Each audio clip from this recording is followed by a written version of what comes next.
everybody, it's Marty again. We're here with a new video. I have a friend here with me. Her name is Marlana, and she's going to share one of her experiences with us.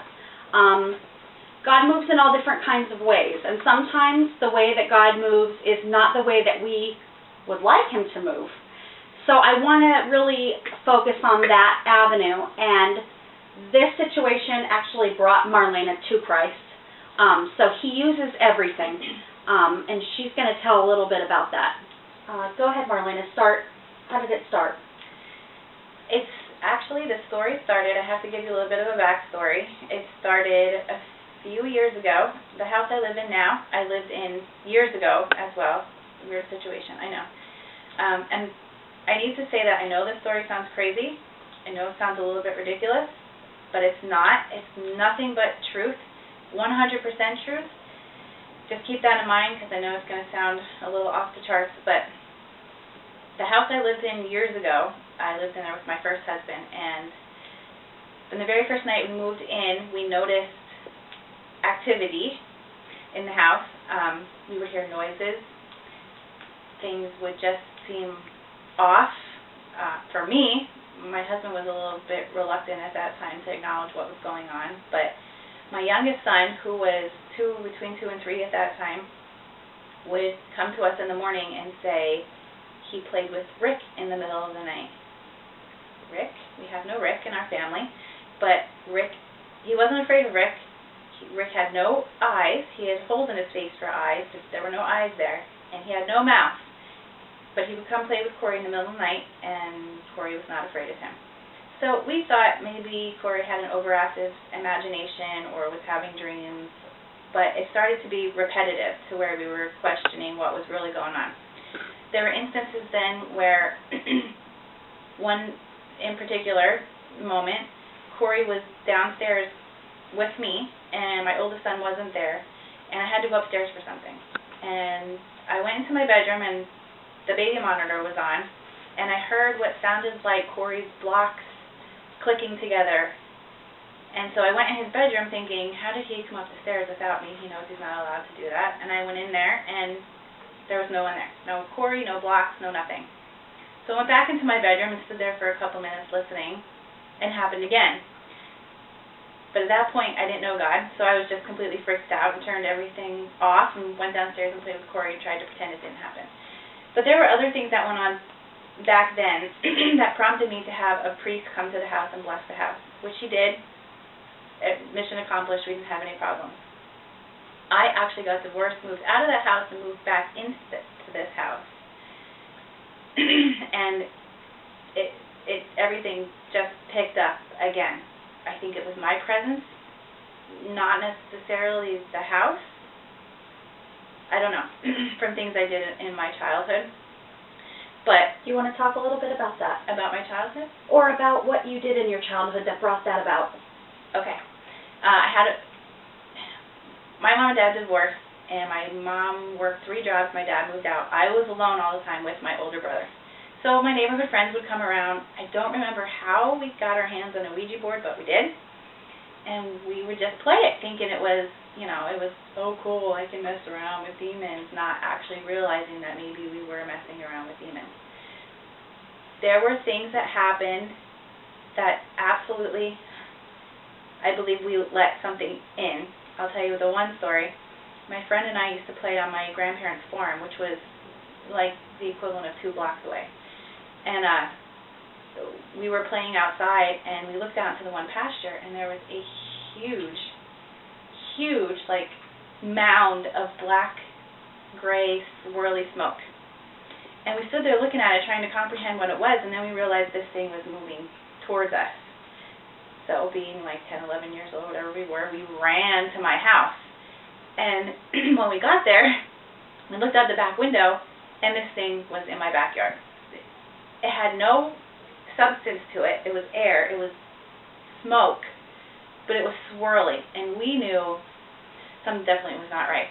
So we stopped playing with the Ouija board then, but I think I let something in, and it followed me to my adulthood. I don't remember things happening like throughout my teenage years or anything like that, but maybe they did, and I don't remember. But back to the present, something definitely was trying to make me lose my mind. It started, you remember, I think? Mhm. It would wake me up in the middle of the night, every night, 5-6 times a night for 3 months straight. When it first started happening, I would wake up and I would feel like there was something there, as if someone was standing over me or walking in my room. And it wasn't anybody in my house, everybody was in bed. But I didn't realize what it was at first. And then over time, repetitively, I would wake up at like 1:33, 3:11, 3:13, 1:13. It was always 1s and 3s. And then I started to feel very scared because I felt like as time went on, whatever was waking me up was getting stronger and more evil, and I was having nightmares where something was trying to hurt my youngest son, Corey. Why Corey and not Michael? I think because Corey is all in for God. He loves Jesus, goes to church with me. He's all in. So I think this thing was trying to harm Corey, or let me think it was trying to harm Corey so that I would freak out, which I did. I would have these nightmares where something, a cloud in my house that was gray and black, was trying to hurt Corey, but it couldn't get to Corey. And always in my dreams, I was trying to scream for somebody to help me and for this thing to get away from Corey and not hurt Corey, but I couldn't. My tongue was like bound to the back of my throat. Now, I've read up on that, and everything that I've read, people that I've talked to say that that's demonic. That your tongue being bound to, did you ever hear that? Being stuck to your throat? That if you're having a bad dream or a nightmare that's demonic, you can't scream, your tongue is tied, you feel like you're going to swallow your tongue, like you're going to choke on it, and that was it. But I would have these dreams so bad that I would wake up, my husband would have to wake me up, I couldn't wake up on my own, and I would be soaked with sweat, heart racing like I just ran 5 miles, and I just knew I had to go check on Corey. He was always fine. I wasn't. I knew that something was plaguing me in my house. But really, I thought I was legitimately losing my mind. People in my family thought I was crazy. My friends thought I was crazy, but my kids didn't. Even my husband thought I was crazy. But this started happening to Michael then. Now, in the past, Michael he was alert to things. He would see things here and there, but I didn't really acknowledge it because I didn't want to scare him. This time he was older.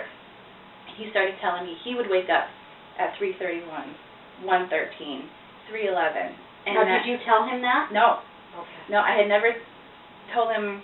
I let him tell me, and then I would say to him, that's happening to me too. Michael would wake up with the feeling that somebody was literally leaning over him to the point where he could feel somebody breathing, but not at the same time. So he was getting scared. I was getting scared. I was losing my mind because I wasn't sleeping. This thing was, as soon as it started to get dark and the sun would go down, I was having panic attacks. We went to a wedding, and Kyle was working third shift, so I was going to be alone that night. Corey was with Brian. Michael was out of friends. The sun started going down at this wedding, and I was like, I couldn't breathe. I started having this panic attack. It was so bad that my husband got me a hotel room up by where he worked just so I could sleep and not be alone.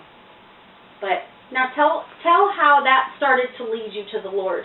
Okay. Because the channel is recognizing these things in your life and then showing how God reveals himself. Yeah. And even in these terrible situations where we're scared and we don't know what to do, the Lord is there. He's watching. He's waiting to lead us to him. He doesn't make things happen, but he allows things to happen to call us to him. Because if everything would work out in our benefit and we would never have troubles, why would we need a Savior? Yep. So tell how that started to lead you to the Lord. Okay. I need to stress to you that at this point I was a thread away from insanity. I would walk in the morning. Now, when I was a little girl, I knew God. I knew of God, but never, gave my life to him. So one morning I was out walking, and I knew I was cracking. I knew I was a step away from falling into that pit. And I was bawling my eyes out. I was out by Lord's, and I just said, God, if I need to go insane to find you, if I need to go insane to find my sanity, whatever it takes, just please save me from this. And within like a day or two, my neighbors, they're Catholic, they had a priest come to my house. The priest gave us exorcism water, holy water, and said the stuff that we were supposed to do, but that didn't sit right with me. I have a friend who hooked me up with a pastor up the street. He came to my house. He said, all that is great, but you don't need that. You need Jesus. You need to learn how to pray, and you need to have faith that what you're praying is going to come true. So that sat with me, and I started praying and making this thing leave my house, and within a week, everything was silent. Nothing.